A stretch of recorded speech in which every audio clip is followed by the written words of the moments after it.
చేయించుకోవడానికి, వాడికి ఉన్న వాడికి బానిసగా ఉండడానికి త్రాగుడు, వ్యభిచారం, విగ్రహారాధన, రకరకాల బరువులు నేను ఎత్తి మీద పెట్టి నేను మోయించి ఆ శాపపు కాడి కింద నేను ఉండటానికి మరోలాగా సాతాను కూడా నిన్ను మభ్యపెట్టి లోపరుచుకొని వశపరుచుకొని వాడి ప్రయత్నాలు కొనసాగిస్తూ ఉంటాడు. దీనన్నిటికీ విరుగుడు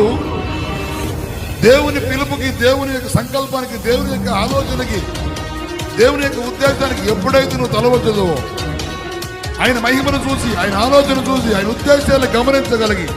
ఆయన ఏర్పాటును తెలుసుకొని, ఇది బరువు, ఇది పాపం, ఇది వ్యసనం, దీని ద్వారా నేను నష్టపోతున్నా, దీని ద్వారా నేను కష్టపడుతున్నా, దీని ద్వారా నేను ఓడిపోతున్నా, దీని ద్వారా నేను కృంగిపోతున్నా, దీని ద్వారా సమాధానాన్ని కోల్పోయా, దీని ద్వారా శాంతిని కోల్పోయానని నీకు అర్థమైతే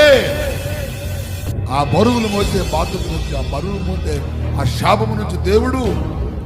తన బాహు చాపి విడిపించుటకు దిగి వస్తాడు ఎప్పటికప్పుడు.